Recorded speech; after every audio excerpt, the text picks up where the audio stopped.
1, 2, 3, 4.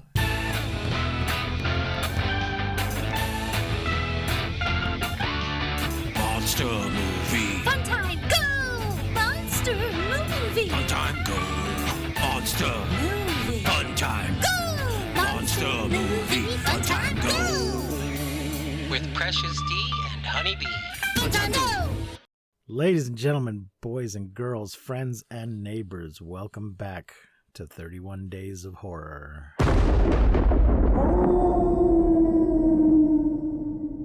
Day 22. With me today is another guest. It's my good friend David Carson. Welcome to the show, David. Oh, hello there, Dominic. Nice to talk to you again. David's one of my gaming buddies. But you also have a little bit of background in the science fiction area. Why don't you tell us a little bit about that? Well, I do. I've been a science fiction and fantasy fan for all my life. And fortunately, back in the early 1980s, I got with some of my friends and we created a radio program for a local radio station based out of the college here in town. And we did several episodes of that just for fun, basically. But the guy who ran the radio station thought it sounded pretty good, so he sent it off to some friends of his in Austin, and they said, "Sure, we'll syndicate this show if they want to change the format to a 5-minute, 5-day-a-week format." And so we did. Our show went on the air for about 2.5 years, had an audience of about 250,000 folks across the country, which sounds like a lot, but if you have markets in Los Angeles and New York City, you covered a lot of that already. But that was a lot of fun. We got to meet a lot of our favorite authors, artists, filmmakers, and whatnot over the years. And that was my claim to fame in science fiction. Did you find the 5-minute format frustrating at all? Yes. Because I'm the one who did all the editing on the show, something I'm sure you're familiar with. Yep. So we went from a show that was basically whatever length we wanted, up to 30 to 45 minutes to, it was a very tight format. But what we did was we made a 25-minute show that got chopped up into 5 parts. Okay. So So we had intro. you didn't have to I'm try sorry? to scale. You didn't have to try to scale the interviews down to 5 minutes. You just Oh, yeah, they had to be divided exactly them. 5 minutes. Had to be But I'm saying exactly you 5 minutes. right. But then you would just extend it over several episodes. Yeah, yeah. Yeah, you didn't spend only 5 minutes with this author. You would Oh, chop no, it up we and would spread it out. You got it. Sometimes we spend probably most likely all week with one subject, and then sometimes even longer, depending on who it was and how long we talked with them. Okay. Yeah, they still have on the public radio little short things like that, like Nature Notes and Star Notes or whatever that show's called. Yeah. Well, Stardate was syndicated by the same company that they did us as well. I see. Well, today, though, you're here to talk about some horror, sort of. Yeah, sort of is a good way to put it. Our movie today is Brotherhood of the Wolf. It is a French period piece from 2001 in color, directed by Christophe Gans, written by Christophe Gans and Stéphane Cable. I'm not sure. It's French. I don't know if that's a... But we're going to Male or mispronounce a lot female? of French names here. Yeah, we're going to mispronounce a lot of names, I'm sure. Yeah.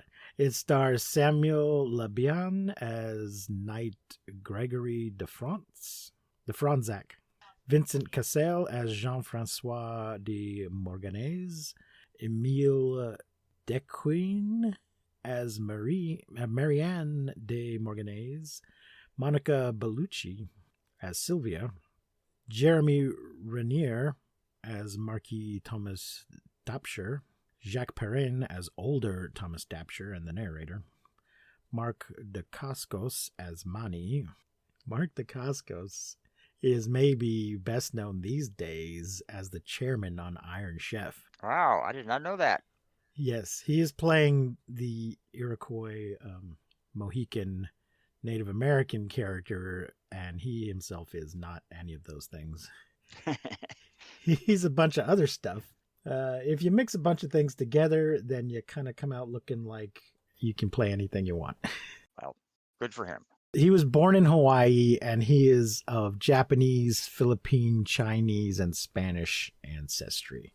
None of those are exactly Native American, but I think he was hired for his martial arts skill and for looking vaguely Native American. Yeah, that's pretty close. Pretty much it. Yeah, Jean Yanni as Count de Morganais, Jean-Francois Stevin as Father Henri Sardis, Edith Scobe as Countess Genevieve de Morganais, Johann Leysen as Antoine de Bautrin, Keep going. You're doing good. and Bernard Farcy as Intendant Pierre Jean Lafont, Hans Meyer as Marquis d'Apsher, Philippe Nohan as Jean Castel, Gaspard Houlet as Louis, Nicolas Vaud as Maxime de Fortes, Virginie Darmon as La Bavarde, Eric Pratt. How'd that name get in there? Eric Pratt as Captain Domel, Jean-Luc Wolfe, are you kidding me? As Duc Bertrand de Moncan. I think that guy was just cast because his name is Jean-Luc Wolfe. D. Bradley Baker as Beast vocal effects. I believe Loop is French for wolf. So there you go. It is. That's my high school French. David, you particularly wanted to talk about this. You chose this movie, so what was it particularly that spoke to you? I did. This was released, sort of a limited release in the United States. A French movie with subtitles showing in a theater in the United States. Not happening a lot. But somehow or other I caught wind of it, and I went and saw it here, and was just fascinated by it. It was it's a little bit of a hodgepodge of every film genre you can think of, kind of dumped together, mixed up, and then thrown against the wall to see what happened. Because I mean, it starts out with some people meeting up, and the next thing you know, there's martial arts going on and all sorts of slow motion rain effects. It's just it was an interesting movie, and the beast itself is quite interesting. It's actually based on a true story. I mean, you wouldn't expect after watching this movie that you're going to see based on a true story, but it is. The Beast of Javaudan happened in Javaudan, France, and killed between maybe 60 women and children during 1764. It really happened. So this is based on a true story. I would say loosely based on a true story. Did they ever figure out what it was that was doing it? Oddly, there's not a lot I could find. I did some more research just recently because we're going to do this review of the show, and I couldn't find a lot about it. They think it was some sort of very large wolf. It was killed, at least they're fairly certain, but it was a very big animal. Okay. Now, wolves normally don't attack people, healthy wolves. A rabid wolf will attack anybody, but as they point out in the movie itself, that's not going to go on for years. It's going to die in a couple of weeks. A wounded wolf will, of course, strike out, but they don't hunt humans. And a lot of these werewolf movies, they first assume it's a normal wolf, and they should immediately assume it's not a normal wolf if it's attacking people. Yeah, they don't. They don't normally do that. Wikipedia says somebody at the time, was it at the time? No, in 2021, argued that it was some Italian wolf, but again, I don't know that Italian wolves are different than any other kind of wolf that are more likely to attack people. But who knows? Who knows what it was? In the movie, it turns out it's not a wolf, but they kill a lot of wolves trying to get at it. They do. And that, let me interject something real quick. That actually bothered me when I watched it again. This time I didn't really remember that. And I wondered, because some of the animal tracking down and hunting looked a little too realistic. And I went and looked it up, and the American Humane Society had some questions about that and contacted the makers of the movie when they released it in the United States. But as it says, the inquiries came back. They didn't validate or invalidate whether any intentional cruelty occurred to animals during making the film. So they couldn't find that out. If you make movies here in the United States, or with the United States production money or whatnot, it has to be passed by the American Humane Society before they'll let you work with animals. So yeah, but those piles of wolves look pretty realistic. But they might have just been did. They did. Of course, I mean, they may have, and this is 2001. They did have CGI. You know, it Mhm. wasn't as good as it is now, but who knows? So this movie is also part of it was in 2001, and there was a little bit of a trend at the time that everybody knows Kung Fu. So this Yes. Native American living in France knows Kung Fu. I know there are Native American forms of martial arts, but this looks like straight up Kung Fu. And so the people he fights are not as good, but they also seem to know Kung Fu. And in that same year, The Musketeer came out, also set in France, also full of French people that know Kung Fu. I did, I It's don't just see amazing how that works out.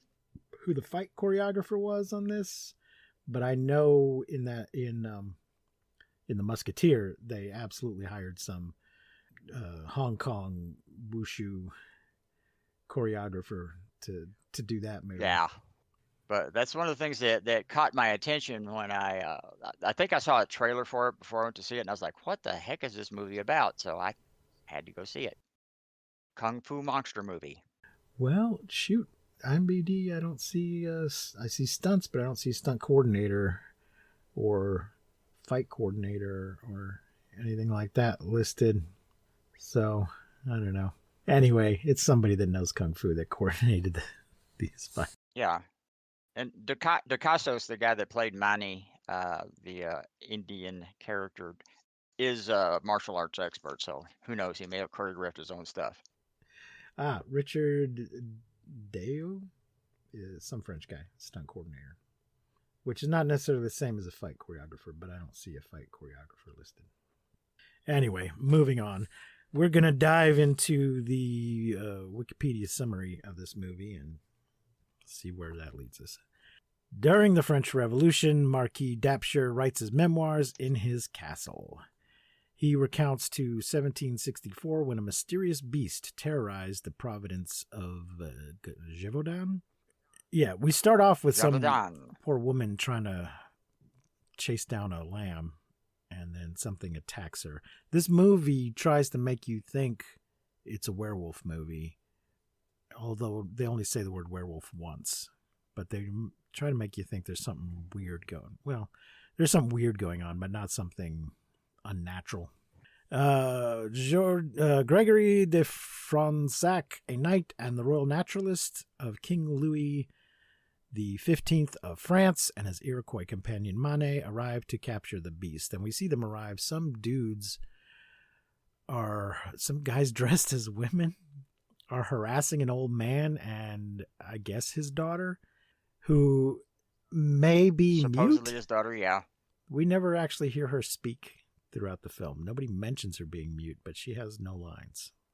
But they're harassing these people, beating them up, and Fronsac and Mani intervene, and Mani shows off his quarterstaff fighting skills and smacks these guys around. They claim that these people were stealing from them. They say they hired us to heal their horses, and we did, and now they won't pay us. So Fronsac just takes the money pouch off one of the guys and gives it to him and runs him off. But then we find out that he has been asked to come here to try to capture the beast because he's an expert in these things. And he's also the king's taxidermist, which I thought was an the interesting naturalist job. and taxidermist.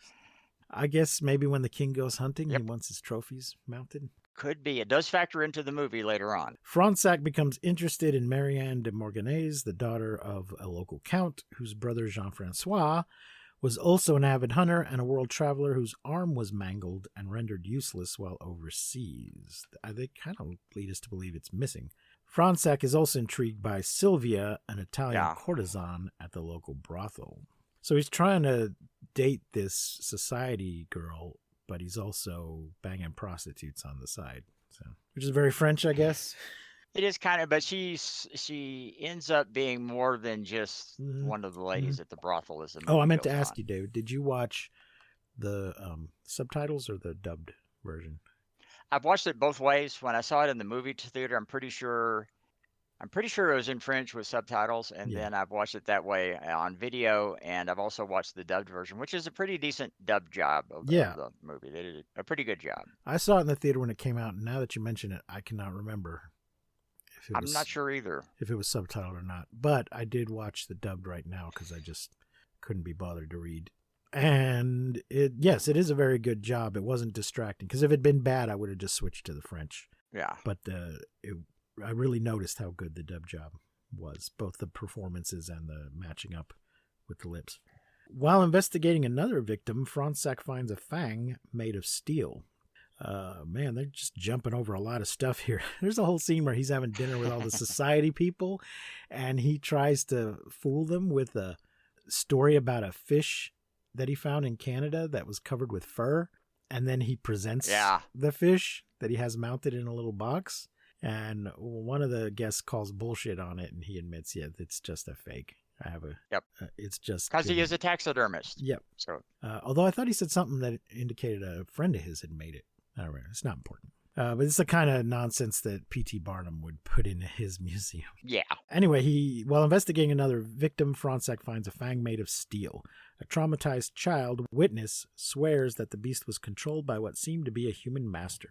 As the investigation proves unfruitful, the king's weapon master, Lord de Beautrein, arrives to put an end to the beast, and Franzak is sent back to Paris. He realizes that the beast is actually an instrument of a secret society, the Brotherhood of the Wolf, which is working to undermine public confidence in the king and ultimately take over the country. Somebody's been distributing these little red books that's a novel, but it's a novel that's criticizing the king, that's got a wolf on the cover. So they don't care so much about actually stopping the wolf from killing people. They just realize it's being used, the authorities realize it's being used as a symbol against the king.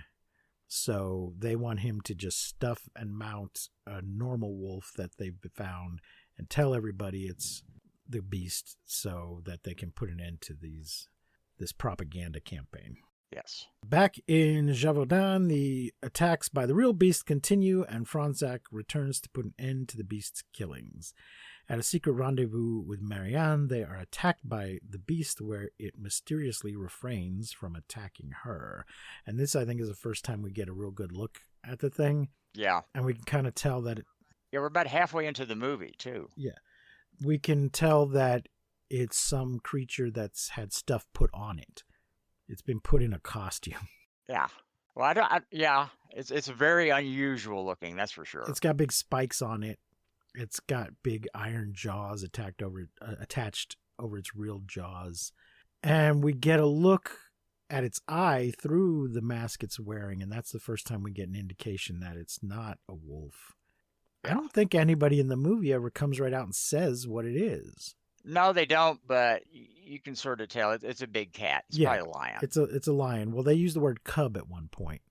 But yes, it seems to be a lion.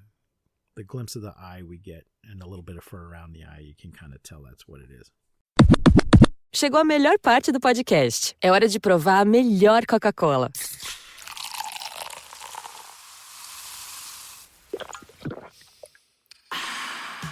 A Coca-Cola sem açúcar. O sabor irresistível da Coca-Cola, sem açúcar e igualmente refrescante. Coca-Cola sem açúcar. A melhor escolha.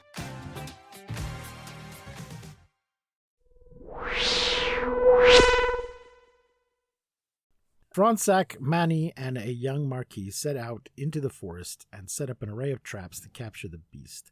It is severely injured but escapes. Manny sets off alone in pursuit, where he finds a catacomb used as the beast's holding pen inhabited by the Brotherhood. Outnumbered, Manny is shot and killed.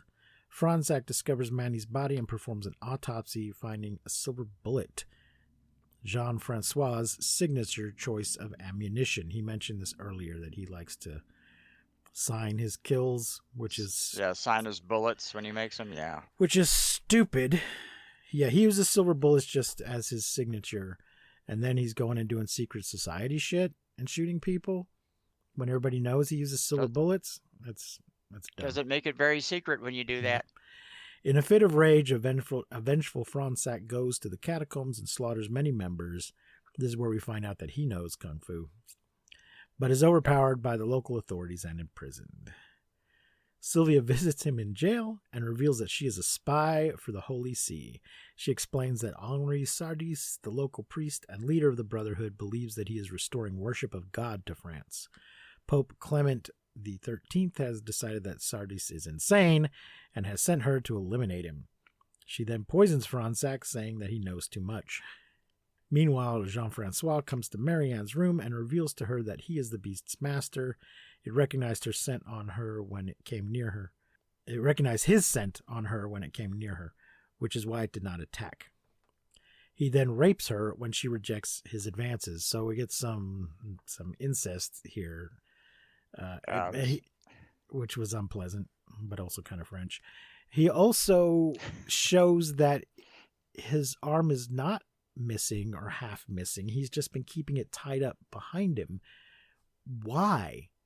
What is the point of that? I'm not sure, and I've tried to look into this to find more information on what happened with his arm, because his injured arm looks very unlike his other arm. I mean, it's a different muscular tone to it. The hand is all different and warped. Well, it's because he's been Kind of wonder keeping if it. He's been keeping it tied up behind his back all the time. He's not trimming the nails. He's not probably washing it like he should. Yeah, it looks all messed. It looks all messed up. Yeah, it does. But not so messed up that you have to pretend that it was bitten off by a beast when you were in Africa. It's just weird. It makes no sense to me.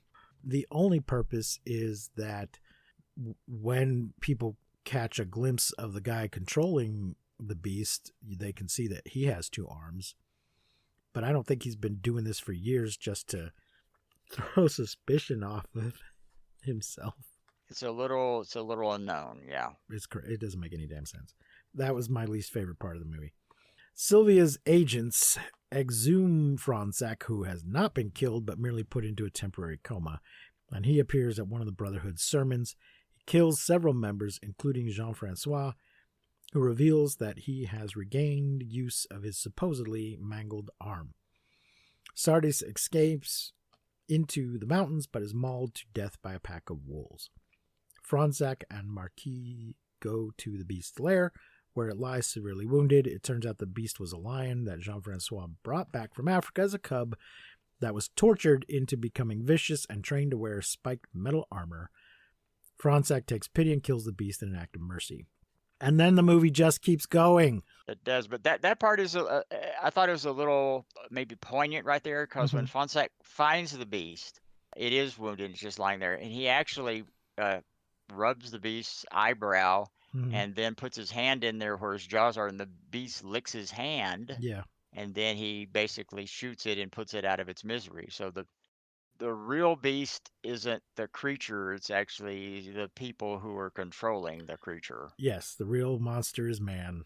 Yep, it was. And then there's this weird part with Marianne is dying, and then where did he get this bracelet? He took it off of somebody. Who did he take it off of? Was that Manny's bracelet? Maybe. She's dying, but it's not clear why, other than her brother attacked her. But we didn't see him, put a knife in her or anything. She's just laying there dying. He comes to see her, and then he's got this bracelet. Maybe it was Manny's bracelet. And we see that earlier that Manny knows some, native remedies. He pulls out a little stopper in the bracelet and pours some kind of dust or powder or something on her or down her throat or something. And then it's not clear until the later narration that this did save her, because the visuals after that are a little vague and fuzzy. Yeah, but it shows them at the end of it, they're on the ship together, so must have done something good. Yeah. The Marquis finishes writing his account just before he is led to his execution by a revolutionary mob. He states that he doesn't know what happened to Fronsac and Marianne after the death of the beast, but he hopes that somewhere they are happy together. Excuse me. A final scene shows Fronsac and Marianne sailing on a ship named Frère Loup, Brother Wolf. It's stated earlier in the film that he wants to go to Africa to study the animals there, so we can assume that's where they're headed. So seems like it. And then close credits. Yeah. There is it wasn't mentioned in the summary there, but there's a scene earlier on when near the beginning when the hunt is being put together, getting everybody in the area who can hunt to go look for the beast, and a fight breaks out. The mute girl looks like she's being attacked by a couple of guys, but then it seems like no, she's just goofing around with them. Yeah, or egging them on is a little, yeah, a fight ensues. Yes, this leads to Manny getting in a fight with these two guys, kicks their asses. Then two women step forward, and who I guess are part of the same little group. All of them, I think, turn out later to be in the Brotherhood of the Wolf. And Yes. they start fighting him, and he kicks their butts. And the fight doesn't end until, what's his name? Jean-Francois shoots one of the guys. But then it turns out later that Jean-Francois he doesn't kill the guy, though. I think he just shoots him in the shoulder or the arm. But he seems to be part of the same group that all these people are in. And I think they're just in it just to be in it. They don't seem to care about restoring the worship of God to France and counteracting this age of reason that's going on. I think they just enjoy. Yeah, you're talking about the groups of hooligans that are in there. Yeah, a bunch of the guys that are in the Brotherhood of the Wolf just seem to be in it for the fun of being in a secret society, not because they care about the society's goals. Yeah. So there's a movie review site called I think it's called JoeBlow.com, and they do reviews of they call them one of the best movies you've never heard of, and Brotherhood of the Wolf is one of the reviews that they did. So I watched that and found that interesting. So what rating are you going to give Brotherhood of the Wolf? How many pumpkins out of 5? Out of 5, gonna have to give it 4.5 at least. With maybe one of the pumpkins being a pumpkin pie. I'm not sure, but I liked it. I like it. It's one of my favorites. Okay. Yeah, I think I'll probably give it a 4 too. I did like it. I do think that everybody knows Kung Fu is sort of nonsense, but they do it well. Yeah. And I enjoyed it. Roger Ebert, when he reviewed this movie back in the day, said it was a hodgepodge of all sorts of movie genres slapped together, and if you ignore kind of the absurdity of that, the film is very enjoyable. Well, I don't mind a mashup at all. I can appreciate a good genre smashing movie. I think it succeeds, but yeah, it's not quite a werewolf movie, although there are a number of werewolf movies that it turns out it's not a real werewolf. So it's not alone in that regard. No. But I think it does fall in the general, or at least one of the genres it is horror, because the various people that get chased through the woods by the beast is very much filmed as if it's a horror movie. Yeah, very true. And interesting fact about the beast in the movie, it was actually created by the Jim Henson Creature Shop, who does the Muppets. Okay. And this is one of their first forays into doing stuff for other people's movies. Usually Henson's group makes their own movies, but they made the creature for this one. And I think the only place that it's streaming right now is on Shudder. So somebody thinks it's a horror movie if it's on Shudder. No. I think you can buy it from a couple. Yeah, you can buy it on Vudu and all those places, but it's not just streaming. I have a physical copy because I'm like that. So that's where I watched it. And they released it not too awful long ago on Blu-ray. So it got a re-release. Well, David's old interviews that he worked on can be found on Amazon under The Sound of Wonder, Interviews from the Science Fiction Radio Show, Volume 1 and Volume 2. Those are available on Kindle, and if you have Kindle Unlimited, they're included with that. So if you're a fan of science fiction, I recommend checking those out. Is there anything else you want to add, David, before we go? Yeah, we compiled took some of the interviews that we did from the radio show, of which there were quite a few, and they're quite long, and we took the raw interview and made it into a 2-volume set, and those audio tapes are now at Texas A&M and College Station, and as I understand it, they are currently in the process of digitizing them. They've added them to their collection, their science fiction collection there. Oh, maybe they'll make those available online at some point if they're digitizing them. time will tell, I guess. Anything else about the movie? No, that was pretty good. That's that's my favorite Fren- subtitled movie. It's Yeah, favorite- my favorite fa- French movie. Favorite French kung fu movie? Yep, it is. All right, folks, will do it for us for today then. Be back here again tomorrow for another in our 31 days of horror. And of course, join us at the end of it all for Halloween Ends, which is out now on Peacock and in theaters. Seems to be causing all kinds of controversy on the interwebs. Some people love it, some people hate it. Be here on the 31st to find out what we thought about it. Thank you for joining us. Go find us on all our socials at mmftg.link.bio. Remember to keep calm and seek shelter in basements. Whatever you do, do not misuse science. I will not see you, but you will hear me next time on Monster Movie Fun Time Go. You've been listening to Monster Movie Fun Time Go. If you enjoyed the show, please rate and review us on your podcasting platform of choice. Our theme song is by the Texacato Folk Rock Punk featuring Lita Lopez. You can support the show, find links to our social media, and even leave us a voice message at anchor.fm/mmftg. Fun time go!